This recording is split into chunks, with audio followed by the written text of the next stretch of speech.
If you're anything like me, you might have struggled throughout your life to find and understand your personal style. This evasive and alluring and ever changing idea that somewhere out there, there's an entirely unique combination of clothing for each and every person just itching to be found. It's something that everyone seems to want, but little seem to have, as exemplified by the endless list of videos, the multitude of guides on how to find your personal style that exist on the internet. It often feels like whoever is bestowed this esteemed title of having personal style flits from one person to the next, and this feels even more pronounced in an increasingly digital world where the simple act of being online can lead to a carefully curated bombardment of content from every corner of the internet. This struggle to find one's personal style could very well define a majority of my life. During middle school and high school, like many others, I was subject to the immense pressure that comes with being a student in the American public school system. Couple that with being a person of color and a girl and seen as unpopular, well, I guess I didn't really have a fighting chance when it came to how I dressed. I was helpless. I didn't know how I wanted to dress, and even if I did want to know, I didn't know where to begin. I barely knew who I was, so trying to find out what I wanted to dress like was an even more far fetched idea. Being in an environment like high school only encouraged me to conform for fear of being judged at any sign that could reveal me to be different. It wasn't until college that I started to rethink the way I approach clothing and style. Something about reaching adulthood and officially leaving a high school environment with the ideal intention to never return makes a lot of people believe they are now allowed to experiment, to find themselves, or reinvent themselves somehow, free from the confines of the social hierarchy and expectations that come with being in an American high school. And I was no exception. I began to think more critically about how I wanted to dress. I dusted off my years old Pinterest account, started to watch more fashion related YouTube content, and most importantly, I scrolled endlessly on my For You page of TikTok. TikTok specifically was and remains a big influence on my style journey. It truly opened up a new world for me, totally dismantling all the notions in my head of what being stylish is and what clothing could be. While I saw fashionable outfits online through other mediums like Pinterest or YouTube, those outfits always felt unreachable, unattainable somehow. The casual, more personal, or real nature of TikTok made what seemed like the intangible to me finally tangible. Even with all this knowledge at my fingertips, I still struggle to understand my personal style. While one person was saying one thing, another person was saying some entirely different thing. What appeared to be freeing at first soon became paralyzing. You're tearing me apart! What? You say one thing, he says another, and everybody changes back again! Despite all this, as I've gotten older, I've naturally come to understand myself better and as a result, my style better. I've experienced more of life and my priorities have shifted. I don't think I could claim that I've reached some ultimate conclusion about the way I want to dress for the rest of my life, since I firmly believe that personal style is always changing and never stagnant. But I'd like to think that I have a better idea now than I ever did in the past. Now, as per the title, I'm going to be discussing one of the ways I've tried to grasp what my personal style is, which has been through watching movies and television shows. I love watching movies, so being able to watch them while also getting some style inspiration from them is the best of both worlds. For television shows, I do have a more sticky relationship with them as I've been burned one too many times, but I still like to keep my eyes peeled for new and old content. While watching more media is not a be all end all approach to finding your personal style, I think it's an important one. I find that watching movies and television shows, especially older ones, is a kind of sobering activity, a break from the relentless onslaught of information on social media about what's trendy, what's chuggy, and what's coming right around the corner. So be prepared because in the blink of an eye, your once trendy outfit has now become chuggy again. The more media I've watched, the more I've been able to distinguish between what I like, what I dislike, and what I want for myself. So in this video, I'm going to be discussing what I think is an unconventional, non-traditional list of characters in movies and television that inspire my personal style. Some are admittedly more popular than others, but maybe I'll end up introducing you all to characters that you haven't seen before.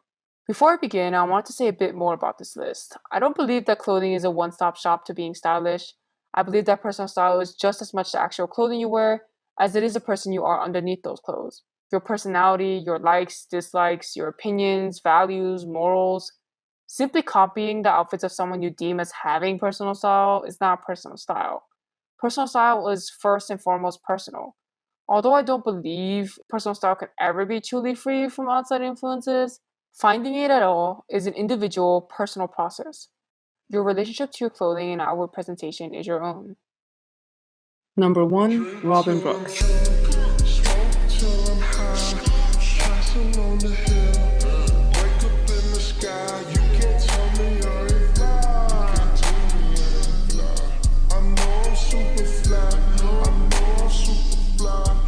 Played by Zoe Kravitz in the 2020 released one-season show High Fidelity, which is also based on a film of the same title released in the year 2000.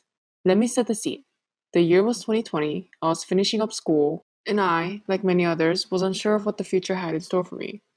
One day, while scrolling through social media, I came across clips of Zoe Kravitz in High Fidelity. Something shifted in my brain that day. While my first immediate thought was, wow, Zoe Kravitz grew up, but I don't remember her looking like that. My second thought was, how did she dress like that? This effortlessly cool vibe she gave off was hypnotizing. To me, Robyn Brooks was like that one girl you notice from far across the room who instantly captures your attention at a place where you least expect it, and who you disappointingly never see again. While I think that my tastes have evolved beyond her style on the show for some time now, I can't deny the impact that Zoe Kravitz's styling had and still has on me. It came at a time when I really needed it. It inspired me to add things to my wardrobe that I would have never thought to. For a significant period of time, Robyn Brooks represented exactly what I wanted to dress like. In an interview with Nylon, costume designer Colleen Atwood talks a bit about her process of styling Zoe Kravitz for the show, stating that it was more of a collaborative process in which the two of them sourced pieces everywhere, from textile fairs to Goodwills and charity shops, always keeping in mind the Brooklyn vibe the show embodies. Atwood also notes how casual the process was compared to her previous projects. During the process, Zoe Kravitz even gave her a playlist of music that she associated with the character of Robyn, which Atwood found to be helpful in how she approached the character styling. The casual, almost improvisational quality to the wardrobe choices are reflected in Robyn and make the character feel more authentic. If you look at the clothes Robyn wears for a majority of the show, a lot of it is made up of vintage clothing that looks both thrown on and put together at the same time. The 90s inspirations are clearly evident throughout the show. She dons unexpected combinations of clothing that somehow work in conjunction with each other, while never looking like she's really trying. She wears oversized cardigans and Hawaiian shirts that are a couple sizes too big. Occasionally, she throws on something more feminine, like this black see-through dress.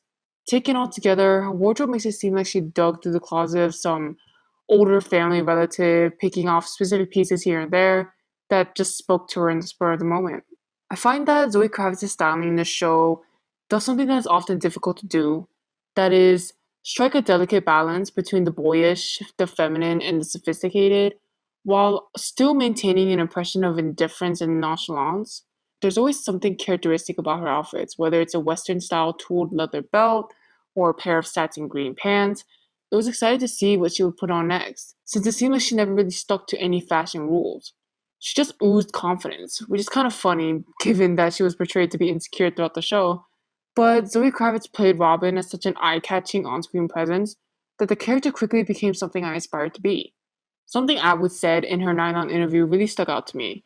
When describing how she felt while coming up with the wardrobe for Robyn, Atwood stated, "It was fun taking somebody and remembering in your own life how you tell time and go through phases and how you dress for the world you're hanging out in, or for the person that you have a crush on in the world they're hanging out in. It was fun to play with that and her character as she hooked up with these different guys. It was good because it helped to change it up." This Atwood quote really speaks to the ever changing and situationally dependent nature of personal style.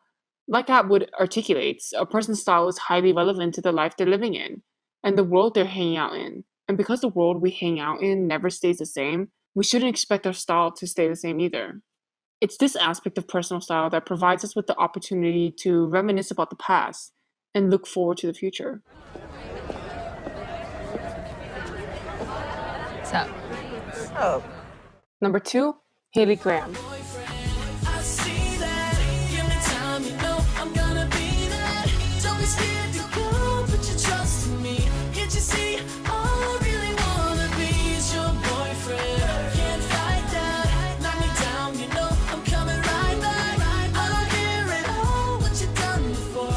All I really want is to be your Played by Missy Peregrine in the 2006 film Stick It, directed by Jessica Bendinger. If you aren't familiar with this film follows teenager Haley Graham as she is court-ordered to join an elite gymnastics program due to her repeated disorderly behavior, an action which forces her to relive her tumultuous gymnast past. In a recent Vice interview by Devorah Myers, writer-director Jessica Bendinger talks about her inspirations for the film and discusses her own personal experience with gymnastics.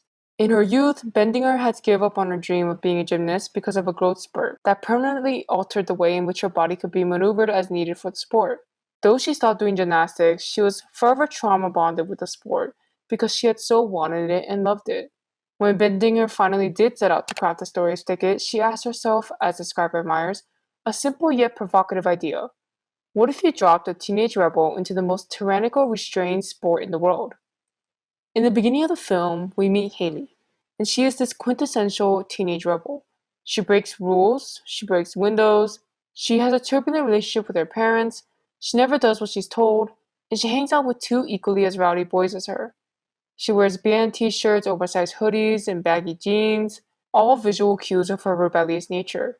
When she begins her time at the VGA, the gymnastics academy she's required to join, she's never wearing the expected attire like that of the other girls, opting instead to keep wearing her band t-shirts and to train alone. These decisions are all part of her last-ditch effort to hold on to who she is outside of gymnastics, a sport that, not too long ago, tore her family apart. Maybe you should go back to Chris DeFranks. Chris DeFranks? You want me to go back to DeFranks? Well, you don't listen to me. You know, clearly you listened to him long enough. Yeah, long enough to hook up with my mom. Long enough for him to rip my family apart. Although in the beginning of the film, Haley is headstrong in her disobedient ways, determined to not care about gymnastics like she once did in the past, in the later portions of the film, she begins to bond with her new coach and her new teammates. She becomes more of a team player, joining the whole team's practices, giving her teammates words of encouragement, and sharing laughs with them. And, as one could expect, her styling changes along with these new developments. We don't see her wearing the improper clothing to practice anymore, and she retires much of her previous wear. It looks like Haley has somewhat assimilated back into gymnastics culture, but we later see that there still exists an edge and rebelliousness to her. This all culminates in this beautiful climax for the film, in which at the national championships, Haley, her teammates, and her other competitors decide to scratch their events. The last act of the film contains a montage of all these gymnasts just scratching event after event, sticking it up to the judges before them. It's both powerful and empowering. As a result, the gymnasts are able to take charge of the competition, subverting the authority of the corrupt judges that lord over them, and instead determining for themselves, as a unified collective, who gets to win. I mean, if we chose the winner on every event, we could actually control the results for a change. Oh my god, you're right. Since when are you brilliant? I don't know. Since now? The authenticity through which Haley's journey is captured both narratively and stylistically makes Stick It one of my ultimate style inspirations. Costume designer Carol Ramsey's styling choices for Haley not only visually speak to me as a person who always dressed a bit more tomboyish as a child and to this day, but they also feel very genuine, in part because of Peregrine's charming performance as a stubborn but naive and well-meaning teenager who you feel was simply dealt a bad hand at life. While the character of Haley could have easily fallen into the misogynistic trappings of the not like other girls archetype by putting down certain types of women while uplifting other ones, it's clear that Haley and the other gymnasts understand that they are all a lot more similar than they'd initially thought. Haley Graham is the type of person who thinks she can do everything on her own, that gymnastics is a solo sport with solo events and it's best to go about alone. But it's when she learns about the importance of the collective, of being a team player, of being just one part of a bigger whole, that she is able to find a sense of appreciation and genuine happiness for her fellow peers and, most importantly, herself. By the end, it didn't matter whether or not she or the other girls won the gold. It only mattered how they did. As we got our totally fake first place medals, I realized gymnastics wasn't there to judge me or diss me. Only I could do that. I couldn't look back and think it was about the judges or the parents or the coaches at all. It was about us and for us. And that felt totally first place real to me. Number 3 is Shay McCutcheon, played by Catherine Mennick in the infamous television show The L Word, which ran from the years 2004 to 2009. There's always Shane. Guys. Hey! You know, do you have to dress like that all the time? Like what? Well, I wouldn't be seen on the street with you. I mean, every single thing about the way you're dressed, like it screams dyke. Sorry, man.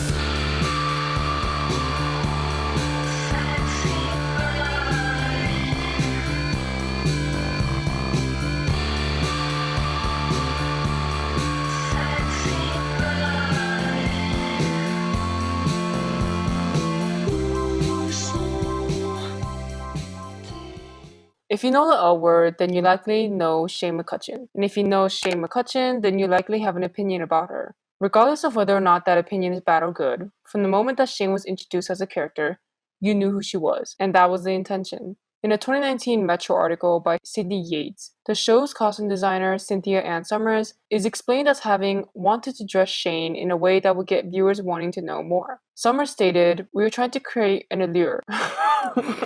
An allure? An allure? Well, how do you pronounce it? Let us not forget that I am blessed with the allure. Well, I could have the allure. No, you don't have the allure. How do you know I don't have the allure? We were trying to create an allure in that moment with Shane, and I guess it worked. I don't know if anyone else could have pulled it off. It was the first introduction of Shane, and it was Kate in that outfit, and you just want to know who she is and follow her down the street. This may be a controversial pick because I've seen people on both sides of the internet either loving or hating her style on the L word. But for me personally, Shane McCutcheon and her whole 2000s rocker, messy hair vibe she got going on has, as of late, been an essential part of my style journey. But it wasn't always this way. Before I go any further, let me get one thing out of the way. I have not watched all of the L word. I only watched up to about a quarter of the second season. Trust me, I've tried multiple times, but I cannot get through it all. So I can't really say much about Shane's styling as it evolves over the course of the series. I know many people love the show, so maybe it's truly just a me thing, but anyway, let me return to the topic at hand. In the past, when I had seen and knew of Shane, I was confused. I was young and aimless, and I hadn't seen much of anything at that point in my life. So seeing Shane, an androgynous presenting, confident, and uncompromising lesbian, only served to add to my constant state of wide-eyed confusion. She was certainly not the only character in film and television that left me with that same confused feeling. Anything that went against what I had deemed as normal at that age, things that were actually just a byproduct of conditioning by my family, peers, and larger society, was perplexing and at times upsetting. Since then, I have learned that when something goes against what you're used to, you can either see it as a threat and meet it with hostility, or you can simply see it as different and approach it with open-mindedness. So open-mindedness is what I did. I eventually began to appreciate Shane's jagged hairstyle, her tattered shirts, her tight outfits, her skinny ties, and her more masculine demeanor. Even though her styling appears to be somewhat an exaggerated product of the 2000s pop punk or rock scene with a specifically lesbian tinge, its connections to the past are evident. Summers' aesthetic choices for the character of Shane are at times reminiscent of the looks of American rock singer Joan Jett, especially in the 70s and 80s. On the other hand, Shane's styling also reminds me of a more modern-day individual, Kristen Stewart. If you've seen Stewart at the 2023 Met Gala or the Berlin International Film Festival that same year, you'd see what I'm talking about. Although many of the characters in the L word are lesbians, they are for the most part feminine presenting. In other words, they are quote-unquote normal. To an untrained eye, no one will bat an eye at the sight of them. But Shane is different, or as different as the L word really gets. Her more androgynous presentation upsets the natural order of things, disrupting what it means to be a quote-unquote normal woman. Whereas most other characters on the show are traditionally feminine and nothing about them screams dyke, Shane chooses to profess it to the world at first sight, and she doesn't really care. It's admirable. To exist as she does, in a world where all signs from birth point towards being and becoming a certain type of acceptable woman, it's rebellious, and dare I say, a revolutionary act. Shane McCutcheon, Joan Jett, and Kristen Stewart go against the status quo, against the dominant narrative of what women ought to be and do, instead offering up an alternative approach to life, a kind of counter-narrative. It's because of these reasons that I look up to them. Shane shows the world that there is no one right or correct way to do anything. Even if you don't personally care for Shane or her visual aesthetics, she's sure to be memorable. So much so that, in the words of writer Emma Spector, her appeal has endured, for all these years, still debated and appreciated in dorm rooms and lesbian bars across the world. Number 4, Bridget Gregory, played by Linda Fiorentino in the 1994 neo-noir erotic thriller The Last Seduction. Son of a bitch! Did you sniff my underwear drawer too, Mike? You think you know everything now, don't you? Well, you don't. We all have Buffalo Girl, Mike. That's my trick.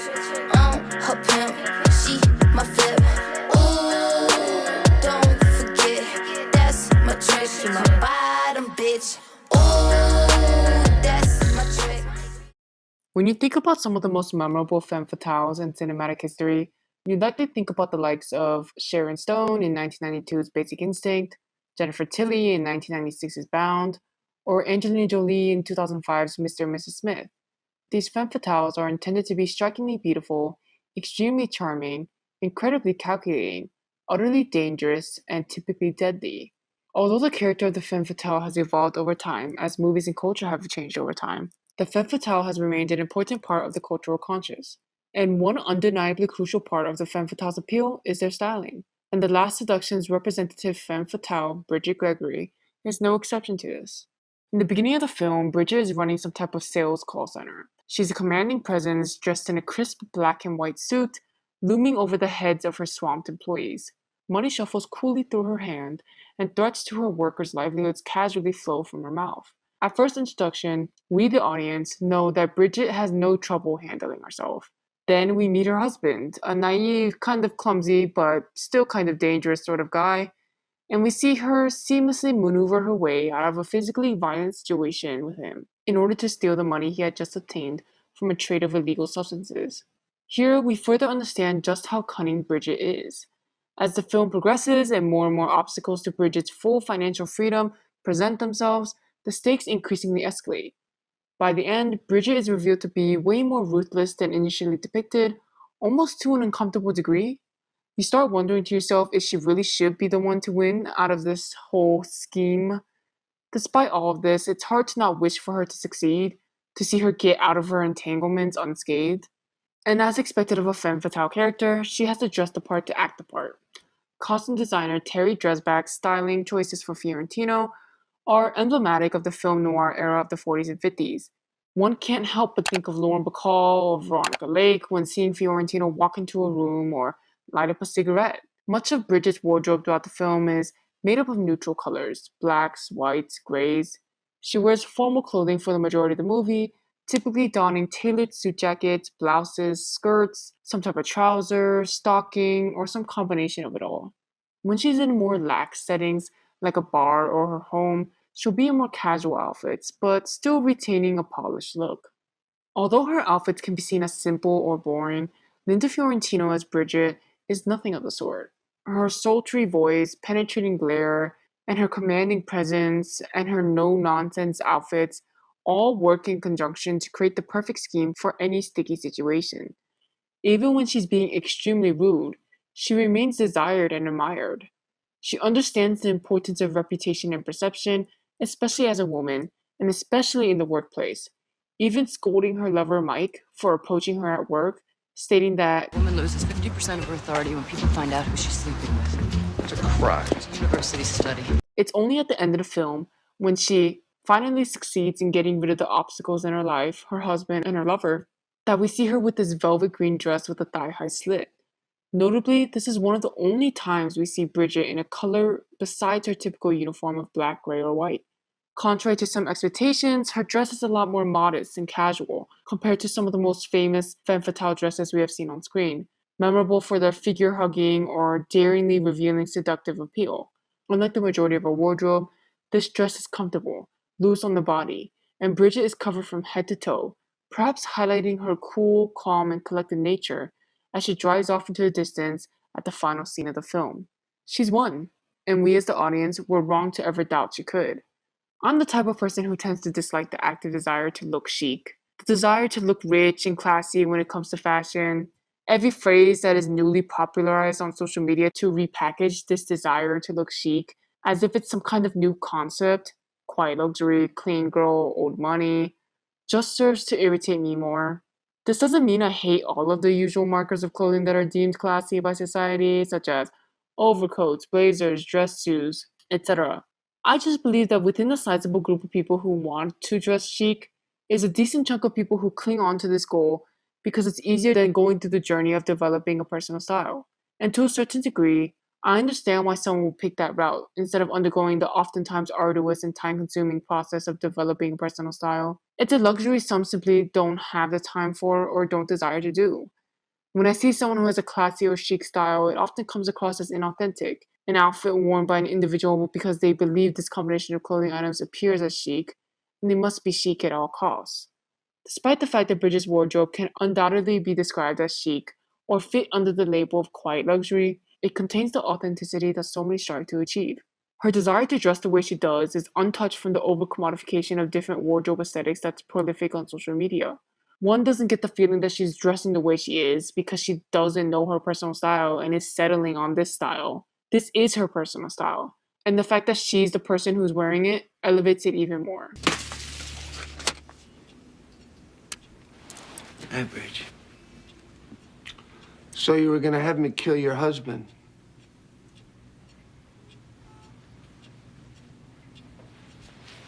I was.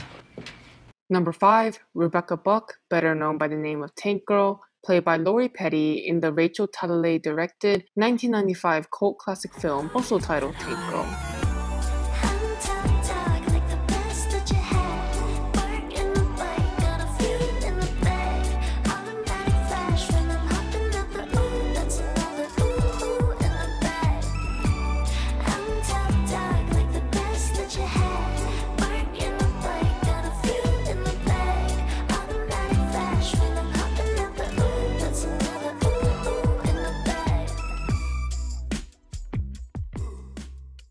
Tank Girl is a trip.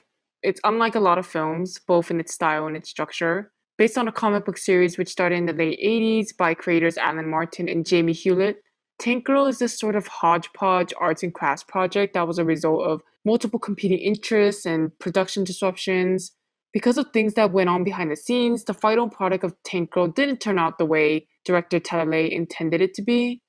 The studio behind the film took away creative freedom from her, and the battles for control on the film became an everyday ordeal.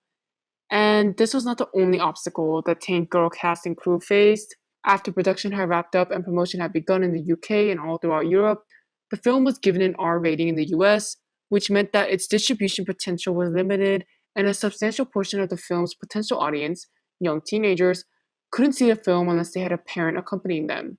Ultimately, while Tank Girl was intended to be a box office success, it only ended up grossing just over $4 million domestically in the US, against a budget of $25 million. Despite the film's failures, Tank Girl has slowly grown to become a cult classic for many, even amassing enough of a reputation to get the attention of Margot Robbie and her production company, who wanted to adapt the comic book series to film. Costumes are a tool to help create characters. They are purposeful. Every decision is one based on who that character is and what that story is. This is what Arian Phillips, costume designer for Tank Girl and many other films, said in a 2019 Forbes article about her profession. And Phillips certainly does tell a story in her wardrobe decisions for the character of Tank Girl. Tank Girl takes place in the near future, the year 2033. It's a post-apocalyptic Australia where the most cherished but the least valuable resource is water, since a corporation by the name Water and Power has taken control of its supply to do whatever evil things that evil corporations usually want to do. When we first meet Tank Girl, we see her in a state of normalcy. She's just living life as she has presumably been doing for some time now. She immediately leaves an impression with her patchworky outfits, her way of speaking, and her wild persona. When she gets kidnapped by the Water and Power Company, and as more characters are introduced to the scene, things get increasingly chaotic. Tank Girl is not a film that is supposed to be taken wholly seriously, and the styling for Lori Petty's Tank Girl perfectly aligns with this. Since the film takes place in a post-apocalyptic world, it makes sense that a lot of Tank Girl's outfits will be a mix and match combination of random items that could be found as the person scavenges a wasteland. Tank Girl also repurposes a lot of things for different reasons. She uses torn up socks as arm sleeves, uses safety pins to hike up her skirt's hemline, and tapes gauze with drawn on smiley faces onto her arms just because she can. At one point in the film, she even wears a bra with 2 huge black and white checkered missiles on it, just because she can. Her hair changes constantly throughout the story. How? It doesn't matter, it just does. To those who want realistic apocalyptic world building, this is not the movie for them. Everything about her outfits is ridiculous and over the top, but it's also tongue-in-cheek. There's an element of self-awareness to all of this, something that was prevalent in films throughout the 90s. The companion writer, Anna Bogotskaya, describes this era of time as such. There is a particular flavor of 90s weirdness that is impossible to name and impossible to replicate now. It's a genuine meld of camp sensibility, a winking humor layered with double entendres and timelessness. Films like The Addams Family, Men in Black, Beetlejuice, and of course Tank Girl exist in their own particular universe, partially divorced from the era in which they were made. They walk a fine line between campiness and earnestness. When asked to recount the journey of designing for Tank Girl, Phillips noted that it was only the second film she had ever designed for. And something that really made the process easier was Lori Petty's willingness to put on and try anything. Phillips made Petty's costumes entirely from the ground up, at times collaborating with then unknown designer Rick Owens, aiming to get the idea of a post-apocalyptic, barren, water-starved world across, with not only the set but the costumes too.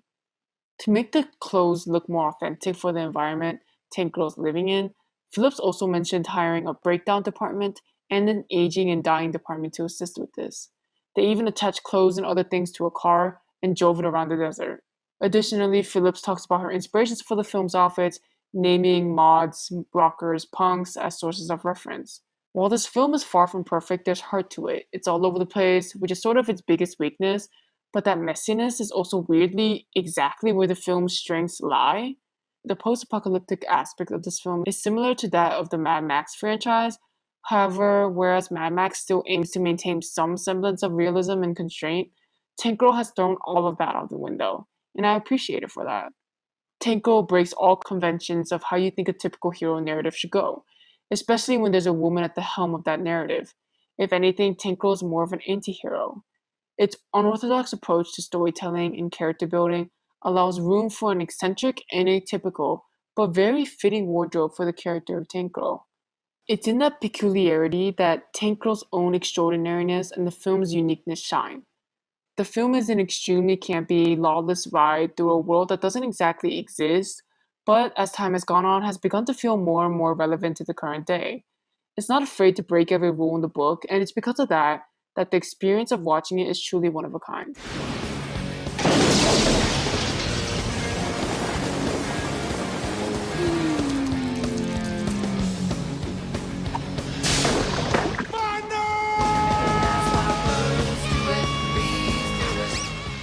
Number 6, Idgie Threadgoode, played by Mary Stuart Masterson in the John Avnet directed film Fried Green Tomatoes, which was released in 1991. Aren't you ready yet? Yeah, just reach out. Idgie Threadgoode. That's what you are. Beach I must say, you are looking mighty fine. You a politician or just lying, running the family? You're... Will you call me dude? If you ever touch her again, I'll kill you. I just don't want to be selfish, that's all. Maybe if I wasn't here, you'd settle down. I'm as settled as I ever hope to be. Idgie Threadgoode has always been a tomboy. When we meet her as a young girl, we're invited into her family's home as they're hurriedly getting ready for her sister Leona's wedding. As she walks down the stairs to reveal her frilly white lace dress, the camera cuts back and forth to her innocent smile, her family of onlookers, one family member, Junior, mocking how she looks in her outfit, and her scratched knees, which indicate her rough and tumble tomboyish lifestyle. In this moment, we come to understand that this dress Idgie's wearing is a rare occasion. In protest of Junior's incessant mocking, Idgie throws off her dress and her shoes and climbs up her treehouse. After some words of encouragement from her older brother Buddy, we see Idgie at Leona's wedding, but instead of wearing the dress as originally planned, she's wearing this yellow three-piece belted suit, her socks at uneven heights, and the tongues of her desert boots off kilter. The next time we see Idgie, Buddy has been dead for some time now. She has evidently grown up from her kid self, but she's still reeling from the effects of her brother's passing. Now that she's older, she gets to dress more freely. She wears baggy farmer-type clothing, such as a men's vest layered on top of a patched-up pair of denim overalls. Her hair has an unstyled look to it, braided or tied back simply to keep her hair out of her face. She fishes, gambles, and takes honey straight out of bees' nests. She's a stark contrast to Ruth, a young woman from Idgie's past, who was tasked by Idgie's mother to help her come out of the emotional rut caused by her brother's death. As she starts to bond more with Ruth, Idgie develops an emotional connection with someone else for the first time in a long time. However, this relationship is cut short when Ruth announces that she's going to get married soon. I know, I'm gonna marry the man I'm supposed to. You're getting married? As soon as the summer's over. Time goes by, and the next time we see Idgie, her previous unpolished youthfulness has given way to a much more mature style. Her hair is now cut short, and her clothing is no longer bunched up and swallowing her body. She still wears what looks to be menswear: dress shirts, suspenders, leather belts, trousers, but in a more sophisticated, grown up way. Even more time passes, and Idgie and Ruth have reconnected again. The two open up a cafe and start to build their own unconventional family. Their lifestyle is not dissimilar to that of a sort of domesticated married couple, and Idgie's wardrobe has evolved along with these developments. As she settles down into a new life and becomes less of her rambunctious self, gone are most of the men's shirts, trousers, and vests, and in comes more color, pattern shirts, pink headbands, and floral aprons. It's an understandable evolution, especially given the changes in her life, and an evolution that I welcome.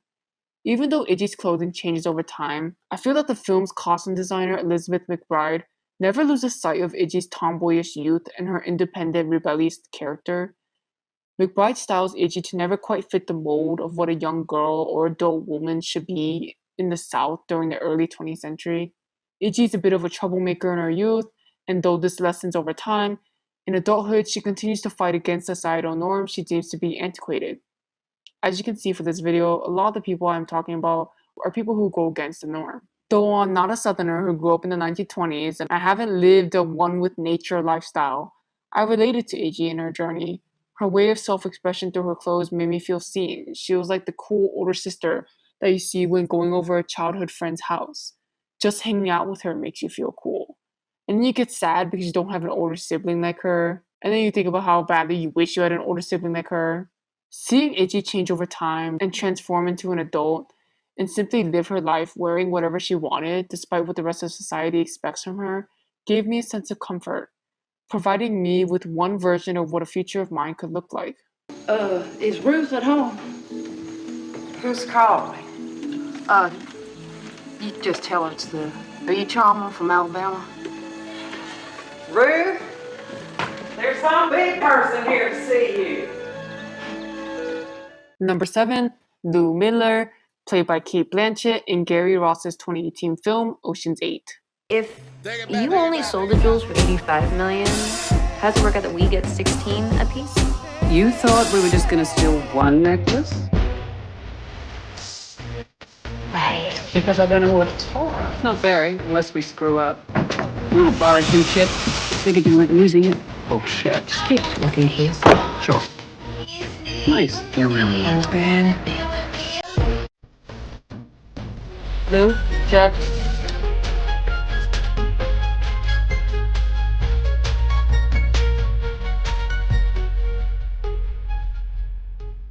Remembering the moment I saw Cate Blanchett in Ocean's 8 for the first time is a murky task. I wish I could remember what I thought or how I felt better. I think I recall pushing off watching Ocean's 8 for as long as I could help it. I think I did this because I believed it to be a mediocre, uninspired circle jerk of Hollywood celebrities I mostly wasn't interested in. And I also thought it was intended to be a quick cash grab. And I don't think I was entirely incorrect on all that. Sorry if I hurt anyone's feelings. But anyway, eventually I succumbed because, look at Cate Blanchett.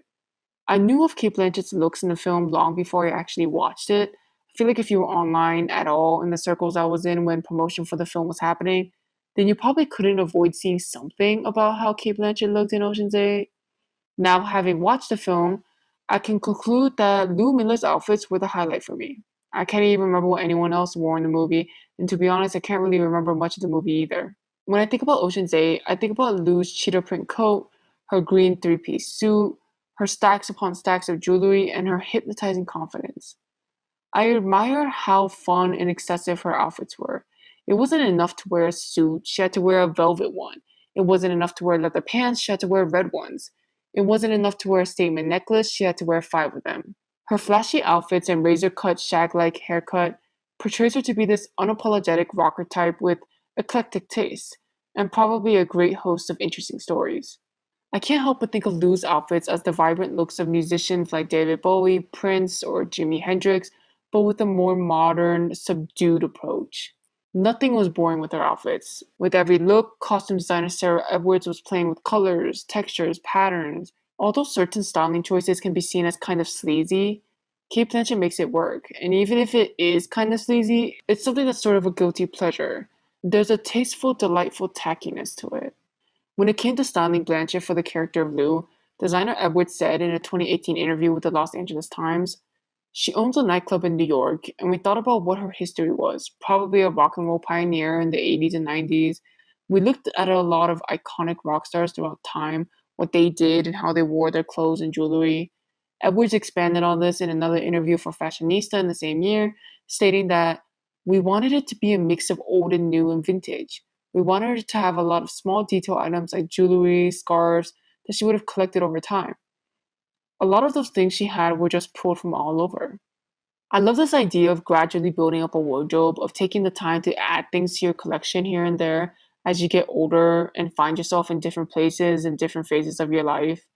Edwards' decisions result in a truly kaleidoscope wardrobe that pulls from different decades and styles and references, and is a feast for the eyes every time Blanchett comes on screen. Personal style is a process that shouldn't be rushed. There's no quick tip to find your style. It takes time and it takes effort. Well, you see, this girl has some of the best hands I've ever seen. Is this one sane? 100%. Number 8, Sonny Steele, played by Robert Redford in 1979's The Electric Horseman, directed by Sidney Pollack. And number 9, Johnny Hooker, also played by Robert Redford, but this time in 1973's The Sting, directed by George Roy Hill.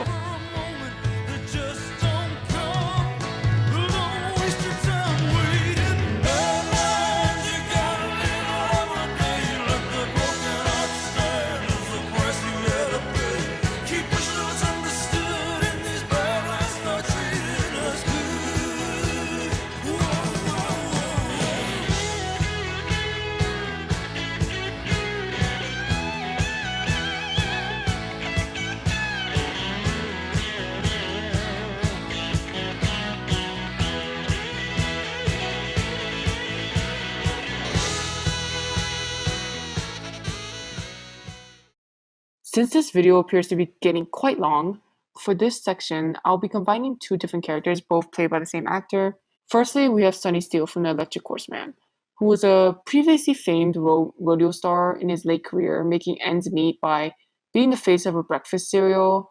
It's clear that Sonny despises his job, often showing up to work late and drunk, and it's clear that he strives for something more meaningful in his life.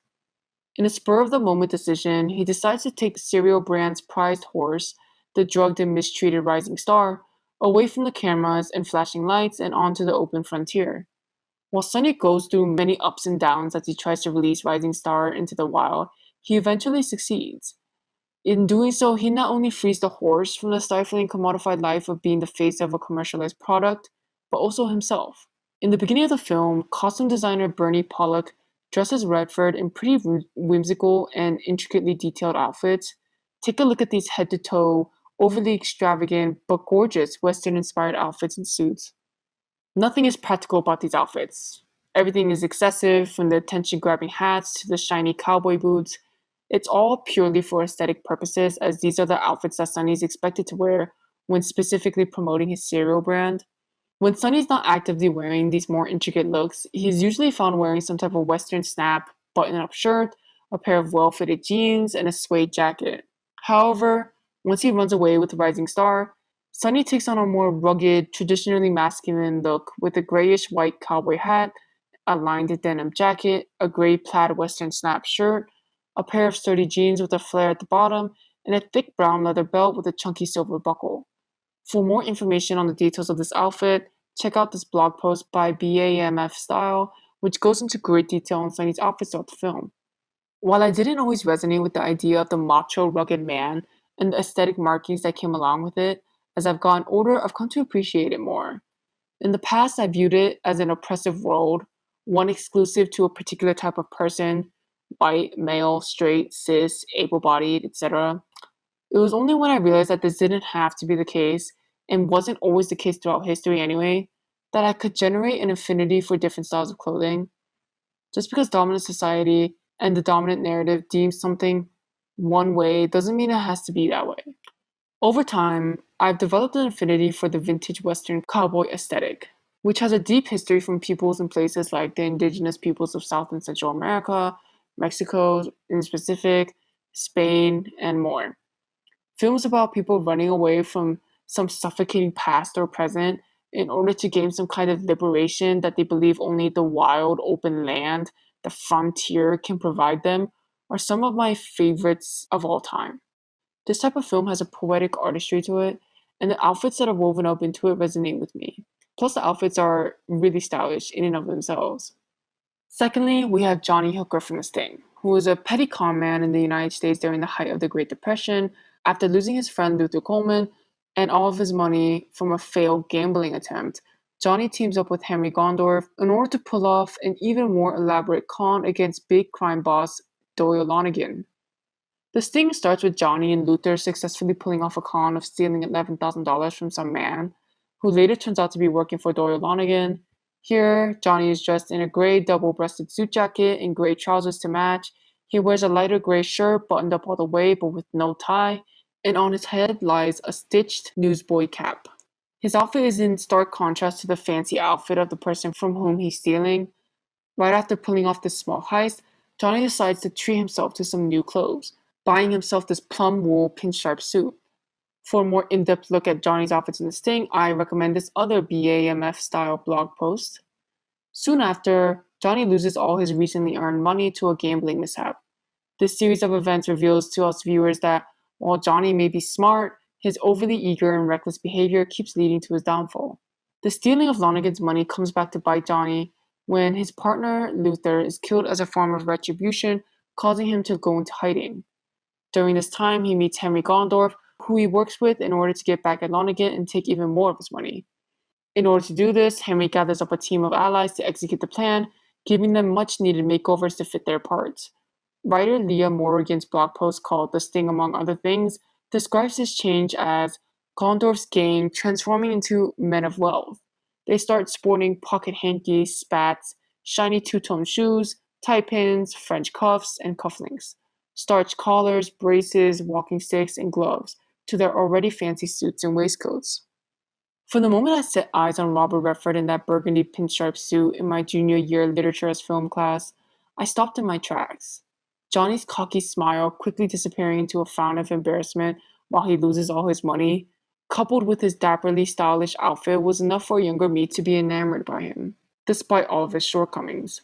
Unlike other suits I had seen at that point in my life, both IRL and through fictional media, this suit was actually interesting to me. The film contains a variety of suit wear, all exquisitely tailored and embellished with little elements here and there. Famous costume designer Edith Head left no detail forgotten. When it comes to formal wear, I think it's often easy to have looks be boring and uninspired, but designer Head managed to work within that limiting category while also elevating it. Although I don't wear much formal clothing in my day-to-day life, I want to start introducing more of it into my style, and the outfits in The Sting remind me of what I should remember when I set out to do so.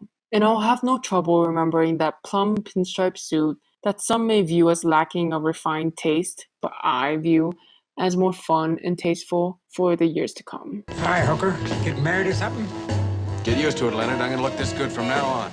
Number 10, Louisa May Foster from director J. Lee Thompson's 1964 film, What a Way to Go, played by Shirley MacLaine.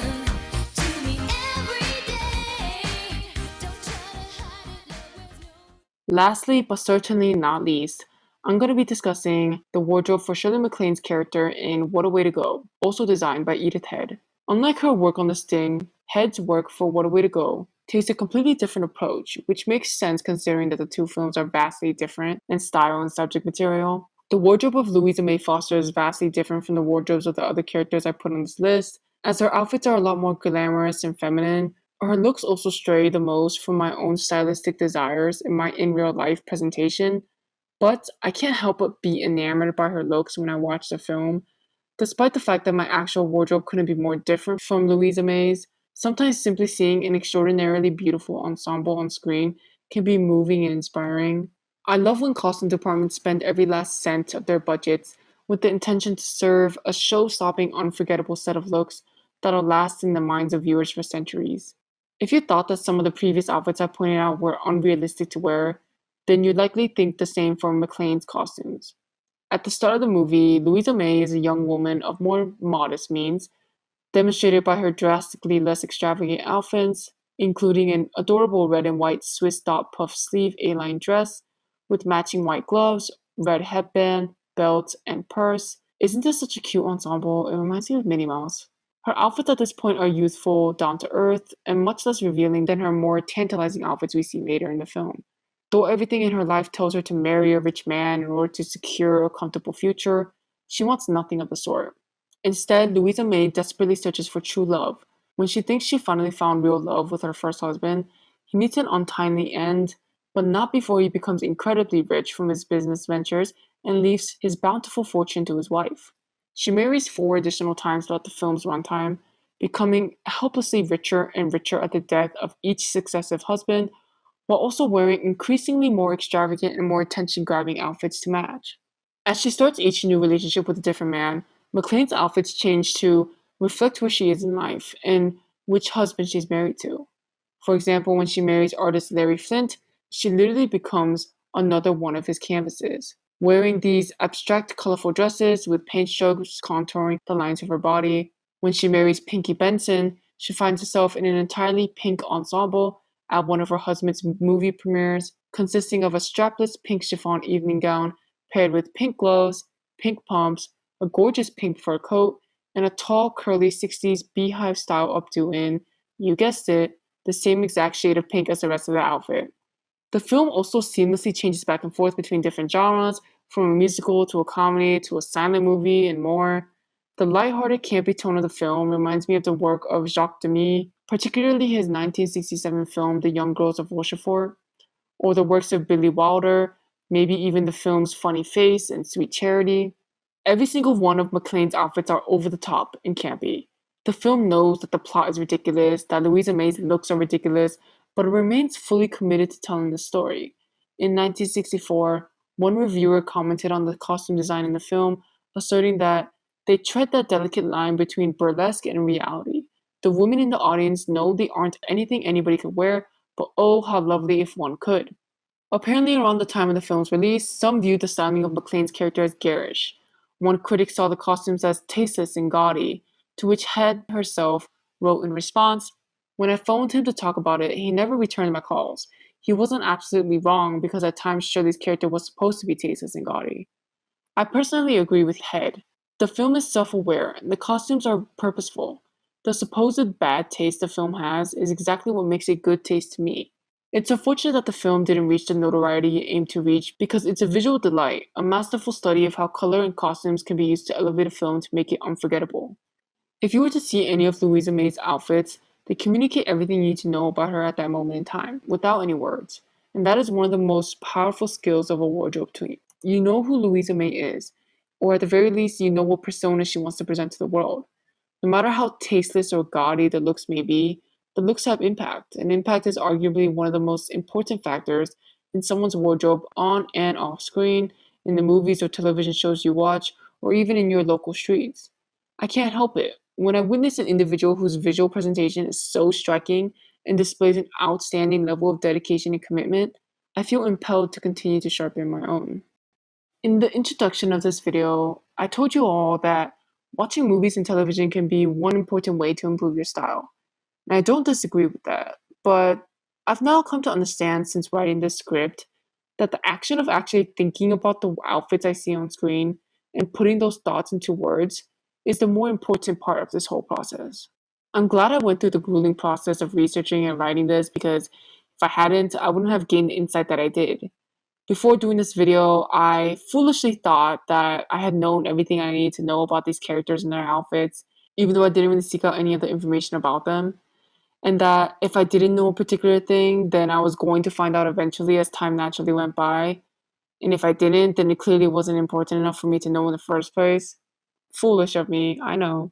I know now this is not the case. Taking an active role in the process of finding my personal style, even if it's with the passive task of watching a movie, is essential to my progress. This concludes my long-winded discussion of characters in media who have influenced me along my continuously evolving style journey. If you made it this far, thank you for bearing with me. Writing a script for this and putting this all together through video took a lot more effort and time than I thought it would. I'm literally like half asleep recording this right now. I have a newfound appreciation for people who make long-form content like this on YouTube. I wasn't even making a proper video essay or anything, and this still took as long as it did. Well, anyway, if you enjoyed this video, please let me know. If you have anything you want to say about any part of this video, please let me know. I want to make more videos in the future, so I'll be thinking of ideas right after this is done. See you all next time, I hope.